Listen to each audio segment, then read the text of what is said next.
बिस्मिल्लाहिर्रहमानिर्रहीम।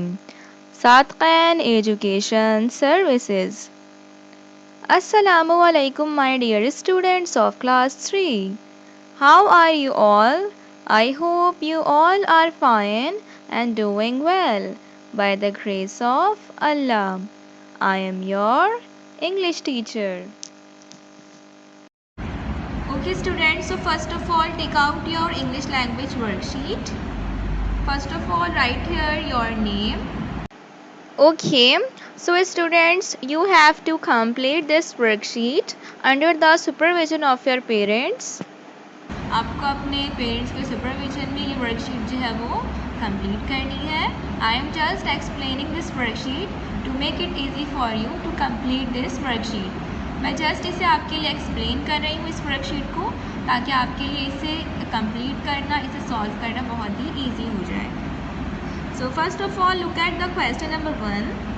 Fill in the blanks with noun chosen from the given list. Okay, so here the list of some nouns are given. तो यहाँ पे आपको nouns की कुछ list given है, जिसमें कुछ names जो हैं वो, कुछ nouns जो हैं वो given है. And here some blanks are given. और यहाँ पे आपको कुछ blanks given है. So you have to fill these blanks with these nouns. तो आपको ये ब्लैंक्स इन नाउन्स से फिल करनी है. Nouns which refer to a group और कलेक्शन ऑफ पर्सन्स, एनिमल्स और things of the same kind are called collective nouns. So as you have already learned about collective nouns, तो जैसा कि आप ऑलरेडी कलेक्टिव नाउन्स के बारे में पढ़ चुके हैं, so when you will fill these blanks with nouns, so collective nouns will be made. तो जब आप इन नाउन्स से इन ब्लैंक्स को फिल करेंगे तो यहाँ पे कलेक्टिव नाउन्स बन जाएंगे. Okay, now look at the question number 2, singular plural. So here some singulars are given and you have to make their plural. तो यहाँ पे आपको कुछ सिंगुलर गिवन है और आपको इनके प्लूरल बनाने हैं. So there are many ways to change the form of the noun from singular to plural. तो बहुत सारे तरीक़े होते हैं जिसमें से हम लोग कोई भी नाउन को चेंज कर सकते हैं सिंगुलर से प्लूरल में. Sometimes we simply add S to the singular. कभी कभी हम लोग जस्ट सिंगुलर के एंड में एस ऐड करते हैं उसका प्लूरल बनाने के लिए. And sometimes we add E S to the singular nouns ending in C H, S H, S, double S और एक्स. और जब हमारे नाउन के एंड में C H, S H, S, double S और एक्स आ रहा होता है तो हम उसके एंड में ई एस ऐड करते हैं. And when the noun ends in Y we drop the Y and add I E S. और जब हमारे नाउन के एंड में वाई आ रहा होता है तो हम वाई को ड्रॉप करते हैं और आई ई एस ऐड करते हैं. And if there is a vowel before the Y we add only S to the singular. और अगर हमारा नाउन जो है वो वाई पे एंड हो रहा है, मीन्स उसके एंड में वाई आ रहा है और उससे पहले वाउल है, तो हम उसके वाई के एंड में जस्ट एस ऐड कर देंगे. We don't drop the Y. हम वाई को ड्रॉप नहीं करते, हम अपने नाउन के एंड में जस्ट एस ऐड कर देते हैं. And when a noun ends in F or F E we drop the F or F E and add V E S. और अगर हमारे नाउन के एंड में एफ या फिर एफ ई आ रहा होता है तो हम एफ और एफ ई को ड्रॉप कर देते हैं, मीन्स हटा देते हैं, और वी ई एस को ऐड कर देते हैं. In the case of some nouns we form the plural by adding E N. और कुछ नाउन्स ऐसे भी होते हैं जिनके एंड में हम ई एन ऐड करते हैं उनका प्लूरल बनाने के लिए.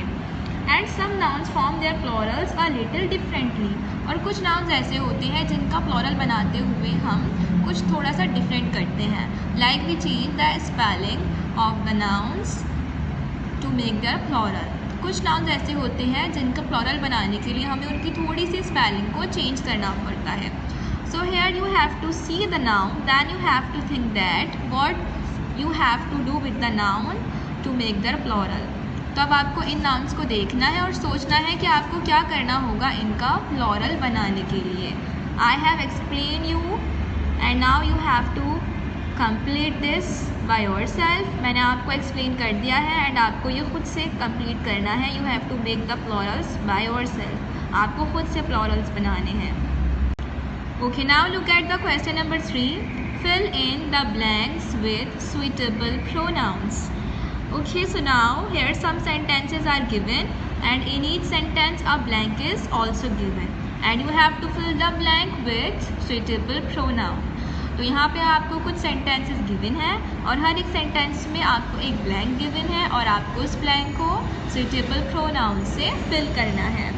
सो a word which we use instead of noun is called a pronoun. वो वर्ड जो कि हम नाउन की जगह यूज़ करते हैं वो प्रोनाउन कहलाता है. Like he, she, they, it, ये सब क्या है? ये सब प्रोनाउंस हैं. Okay, now look at the question number 4, masculine, feminine. So here some masculine are given and you have to write their feminine.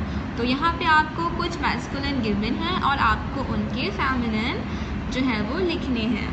So nouns like boy, man, father, which refer to males only, are said to be nouns of the masculine gender. तो जैसा कि आप पढ़ चुके हैं जो nouns होते हैं जैसे कि बॉय, मैन, फादर, जो कि सिर्फ मेल्स को रेफ़र करते हैं वो मैस्कुलिन जेंडर से कहलाते हैं. And nouns like girl, woman, mother and sister which refer to females only are said to be nouns of the feminine gender. और जो nouns like girl, woman, mother and sister जो कि सिर्फ females को refer करते हैं तो वो फेमिनिन जेंडर के कहलाते हैं. Okay, now look at the question number 5. State the gender of the following nouns. Okay, so now here some nouns are given and after each noun a blank is also given. तो जैसा कि अब यहाँ पे आप देख सकते हैं कि यहाँ पे आपको कुछ नाउन्स गिवन है एंड हर एक नाउन के बाद आपको एक ब्लैंक भी गिवन है and you have to fill the blank with saying that from which gender the noun belongs to. तो आपको जो है हर एक ब्लैंक को फिल करना है ये बताते हुए कि जो नाउन है वो किस जेंडर से बिलोंग करता है. Like I have already explain you about masculine gender and feminine gender. तो जैसा कि मैंने आपको मैस्कुलिन एंड फेमिनिन जेंडर के बारे में ऑलरेडी एक्सप्लेन कर दिया है. Now I am going to explain you about common gender. तो मैं अब आपको कॉमन जेंडर के बारे में एक्सप्लेन कर रही हूँ. Some nouns like child, student, baby, animal, parent, neighbor, which can refer to a male or female, are said to be one of the common gender. तो जो nouns होते हैं जैसे कि child, student, baby, जो कि मेल भी हो सकते हैं और फीमेल भी हो सकते हैं, दोनों में से कोई भी एक हो सकता है, इसके बारे में हम श्योर नहीं होते, तो वो कॉमन जेंडर के कहलाते हैं. Okay, now I am going to explain you neutral gender. So usually inanimate things, that is things without life such as brick, stone, paper, etc. are not thought of as male or female. Nouns denoting such inanimate things are said to be of the neutral gender. तो कुछ things ऐसी होती हैं जो inanimate होती हैं, means जो कि बेजान होती हैं. तो जो बेजान चीज़ें होती हैं ना वो मेल जेंडर की हो सकती हैं ना वो फीमेल जेंडर की हो सकती हैं, तो उन्हें हम न्यूट्रल जेंडर की बोलते हैं. So now you have to see these nouns and you have to fill these blanks. तो अब आपको इन nouns को देखना है और आपको इन blanks को fill करना है. Okay, now look at the question number 6. Write all 3 forms of the adjectives. Okay, so now here some adjectives are given and you have to write their forms. तो अब आपको यहाँ पे कुछ adjectives given है and आपको उनकी forms जो है वो लिखनी है. So as you know, adjectives tell us something more about a noun. So we say it describes or qualifies a noun. तो adjectives वो words होते हैं जो कि हमें nouns के बारे में बताते हैं, जो nouns को qualify करते हैं, describe करते हैं, उन्हें हम adjectives बोलते हैं. So now you have to write here the forms of the adjectives. तो अब आपको यहाँ पे adjectives की forms लिखनी है. Okay, now look at the question number 7. Fill in the blanks with suitable articles. So here some sentences are given and in each sentence blank is also given and you have to fill the blanks with articles. तो अब आपको यहाँ पे कुछ sentences given है और हर एक sentence में आपको एक blank भी given है जिससे आपको article से fill करना है. Okay, so a, an and the are called articles. तो जैसा कि आपको पता है कि आ, एन और दा जो है वो आर्टिकल्स कहलाते हैं। And we use a before the words which are starting with consonant और कॉन्सोनेंट साउंड। और हम आ यूज़ करते हैं उन वर्ड से पहले जो कि कॉन्सोनेंट या फिर कॉन्सोनेंट साउंड से स्टार्ट हो रहे होते हैं। And we use an before the words which are starting with vowel और वाउल साउंड्स। और हम एन यूज़ करते हैं उन वर्ड से पहले जो कि वाउल या फिर वाउल साउंड से स्टार्ट हो रहे होते हैं। As you know there are 26 letters in English. तो जैसा कि आपको पता है कि इंग्लिश में 26 लेटर्स होते हैं, out of which 5 are vowels, जिसमें से 5 जो है वो वाउल्स होते हैं, like A-E-I-O-U। These 5 are vowels, ये 5 वाउल्स होते हैं। And all the rest of the letters are called consonants. और इनके अलावा जितने भी लेटर्स होते हैं वो कॉन्सोनेंट्स कहलाते हैं। And a and are called indefinite articles because they are not use to refer to any particular person, place और थिंग। और आ और एन जो है ये दोनों इंडेफिनिट आर्टिकल्स कहलाते हैं क्योंकि ये दोनों किसी भी पर्टिकुलर पर्सन, प्लेस या फिर थिंग को रेफ़र करने के लिए यूज़ नहीं किए जाते। मीन्स ये किसी भी ख़ास चीज़, पर्सन या फिर प्लेस को इंडिकेट करने के लिए, रेफ़र करने के लिए यूज़ नहीं किए जाते। And we use article the before a noun when we want to speak of और रेफर टू अ डेफिनेट और पर्टिकुलर पर्सन, प्लेस और थिंग। और जब हम किसी पर्टिकुलर, किसी ख़ास चीज़ को इंडिकेट करना चाहते हैं, रेफ़र करना चाहते हैं, किसी पर्सन को, प्लेस को या थिंग को जो कि पर्टिकुलर हो, एक ख़ास हो, तो इसके लिए हम आर्टिकल द यूज़ करते हैं। Okay, now look at the question number 8. Form adverbs by adding ly or illy. So here some verbs are given and you have to make their adverbs by adding ly or illy at the end of the verbs. तो यहाँ पे आपको कुछ verbs given हैं और आपको इन verbs के end में जो है वो ly या फिर illy को add करते हुए इनके adverbs बनाने हैं। So, as you know, a word which tells us more about a verb is called an adverb. कि जो word हमें verb के बारे में information देता है और मज़ीद बताता है उसे हम adverb बोलते हैं। So here you have to form adverbs. तो यहाँ पे आपको adverbs बनाने हैं। Okay, now look at the question number 9. Choose the correct words to fill in the blanks. Okay, so here some sentences are given and in each sentence a blank is also given and after each sentence you have two options. Okay, तो यहाँ पे आपको कुछ sentences given है, हर एक sentence में आपको जो है वो एक blank भी given है और हर एक sentence के बाद आपके पास two options given है and you have to fill the blanks by choosing one of them. और आपको हर ब्लैंक को फिल करना है इन टू ऑप्शंस में से कोई एक ऑप्शन को चूज़ करते हुए, करेक्ट वर्ड को चूज़ करते हुए। So basically here you have homophones. तो बेसिकली यहाँ पे आपको होमोफोन्स गिवन है। Some words pronounced in the same or almost the same way have differently meanings, they are known as homophones. तो कुछ वर्ड्स ऐसे होते हैं कि जब हम उन्हें प्रोनाउंस करते हैं, जब हम उन्हें बोलते हैं तो उनकी सेम साउंड होती है लेकिन उनके मीनिंग्स डिफरेंट होते हैं। So here you have to fill the blank with correct word. तब आपको यहाँ पे ब्लैंक्स को फिल करना है करेक्ट वर्ड से। Okay, now look at the question number 10. Give एंटोनियम्स.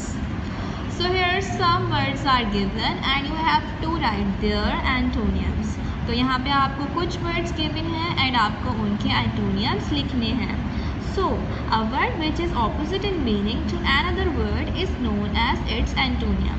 तो जो word किसी दूसरे word से बिल्कुल different होता है, बिल्कुल मुख्तलिफ होता है मीनिंग में, तो हम उस word को उस दूसरे word का एंटोनियम कहते हैं। So here you have to write the antonyms of these words. तो अब आपको यहाँ पे इन words के antonyms लिखने हैं। Now look at the question number 11. Join the following pairs of sentences using though, but, because, for. Okay, so here some pairs of sentences are given and you have to join these pairs of sentences with the help of conjunctions. तो अब आपको यहाँ पे sentences के pairs given है and आपको इन sentences के पेयर को कंबाइन करना है, ज्वाइन करना है कंजंक्शंस को यूज़ करते हुए। So as you know that conjunctions are words that can be use to join two sentences together. तो जैसा कि आपको पता है कि कंजंक्शंस वो वर्ड्स होते हैं जो कि यूज़ किए जाते हैं टू सेंटेंसेस को ज्वाइन करने के लिए। So here you have to use conjunction दो, बट, बिकॉज और for to join the sentences. तो आपको यहाँ पे कंजंक्शंस दो, बट, बिकॉज या फिर फॉर को यूज़ करना है इन सेंटेंसेस को ज्वाइन करने के लिए। Okay, now look at the question number 12. Underline the prepositions in the following sentences. Okay, so now here some sentences are given and in each sentence preposition is also given. तो अब आपको यहाँ पे कुछ sentences given है और हर एक sentence में आपको preposition भी given है. So you have to underline the preposition. तो आपको preposition को underline करना है. So as you have already learned that, तो जैसा कि आप already पढ़ चुके हैं, आप preposition tell us where a person, thing or place is, or where something happens, or where something is done. जैसा कि आपको पता है कि preposition हमें बताता है कि कोई भी person या चीज़ कहाँ पे है या कोई भी काम कहाँ पे हुआ. A preposition can also indicate the direction from where somebody or something is coming or in which somebody or something is going. preposition हमें डायरेक्शन भी इंडिकेट करता है कि कोई भी शख्स जो है वो कहाँ से आ रहा है या फिर वो कहाँ जा रहा है. So here you have to underline the prepositions in the sentences. तब आपको यहाँ पे इन sentences में prepositions को अंडरलाइन करना है. Okay, now look at the question number 13. Write a paragraph on the most exciting day, my favorite season. Okay, so now you have to write a paragraph on any one of these topics. तो यहाँ पे आपको 2 topics given है, the most exciting day and my favorite season. और आपको इन दोनों में से किसी एक topic पे paragraph लिखना है. You can choose any one of them. आप इन दोनों में से कोई भी एक टॉपिक चूज़ कर सकते हैं. And you have to write paragraph in your English language copy. और आपको पैराग्राफ अपनी इंग्लिश लैंग्वेज की कॉपी में लिखना है. And you have to write the paragraph very neatly, very nicely. आपको बहुत ही अच्छे से लिखना है पैराग्राफ, बहुत ही अच्छी हैंड राइटिंग में. And you will write the paragraph, so you will begin with the capital letter. आप जो है जब पैराग्राफ लिखेंगे तो आप कैपिटल लेटर से स्टार्ट करेंगे. And after writing each word you will give 1 finger distance. और हर एक वर्ड लिखने के बाद आप 1 फिंगर का डिस्टेंस देंगे. Okay, now look at the question number 14. Write an application to your school principal for 1 day leave due to illness. Okay, तब आपको एप्लीकेशन लिखनी है अपने स्कूल की प्रिंसिपल को, जिसमें आपको 1 day की लीव की जो है वो दरख्वास्त करनी है इलनेस की वजह से, बीमारी की वजह से. And you will right this application in your English language copy. और आप ये एप्लीकेशन अपनी इंग्लिश लैंग्वेज की कॉपी में लिखेंगे. Okay, now look at the question number 15. Translate the following into English. Okay, so now look at here. Here some sentences are given which are in Urdu and you have to translate these sentences in English and you have to write these sentences here. तो यहाँ पे आपको कुछ sentences given हैं जो कि उर्दू में है और आपको इन sentences को इंग्लिश में ट्रांसलेट करना है और आपको इन्हें यहाँ पे लिखना है. And when you will write the sentences in English, you will begin with the capital letter and at the end you will put a little dot called full stop. और जब आप ये sentences लिखेंगे यहाँ पे तो आप कैपिटल लेटर से स्टार्ट करेंगे और एंड में आप एक छोटा सा डॉट लगाएंगे जिसे हम full stop कहते हैं. Okay, now look at the question number 16. Pick out the adverbs from the following sentences and point out the verbs they qualify. Okay, so here some sentences are given तब आपको यहाँ पे कुछ sentences given हैं, तब आपको इन sentences में you have to pick out the verb and you have to pick out the adverb. तो अब आपको यहाँ से जो है वो वर्ब को भी पिक करना है और यहाँ पे लिखना है, और एडवर्ब को भी पिक करना है और यहाँ पर लिखना है, और आपको बताना है कि जो एडवर्ब है वो किस वर्ब के बारे में हमें इंफॉर्मेशन दे रहा है, किस वर्ब के बारे में हमें जो है वो बता रहा है। Okay, now look at the question number 17. Underline the adjectives. Okay, so here some sentences are given, and in each sentence an adjective is also given. So you have to underline the adjective. तो यहाँ पे आपको कुछ sentences given हैं और हर एक sentence पे आपको एक एडजेक्टिव भी गिवन है, और आपको उस सेंटेंस में जो एडजेक्टिव गिवन है उसे अंडरलाइन करना है। So as you have already learn about adjectives, तो जैसा कि आप एडजेक्टिव्स के बारे में पहले ही पढ़ चुके हैं, an adjective tells us something more about a noun, so we say it describes और क्वालिफाइज अ नाउन। एडजेक्टिव वो वर्ड होता है जो कि हमें नाउन के बारे में और मज़ीद इंफॉर्मेशन देता है कि वो नाउन कैसा है, एंड फर्दर इस तरह की और हमें उसके बारे में मालूमात देता है। तो हम बोलते हैं कि जो एडजेक्टिव है वो नाउन को डिस्क्राइब करता है या क्वालिफाई करता है। Okay students, so this is your worksheet and you have to complete this worksheet till Tuesday. तो स्टूडेंट्स ये आपकी वर्कशीट है और आपको इस वर्कशीट को कमिंग ट्यूसडे तक कंप्लीट करना है, and you have to complete this worksheet under the supervision of your parents. और आपको ये वर्कशीट अपने पेरेंट्स के सुपरविजन में कंप्लीट करनी है, and you have to do your work very neatly, very nicely and in very good hand writing. और आपको अपना वर्क बहुत ही अच्छे से करना है, बहुत ही अच्छी हैंड राइटिंग में करना है, एंड आपको ये वर्कशीट अपनी इंग्लिश लैंग्वेज की कॉपी में अटैच करनी है। So take care of yourself bye students, stay at home, stay safe and keep healthy. अल्लाह हाफिज़।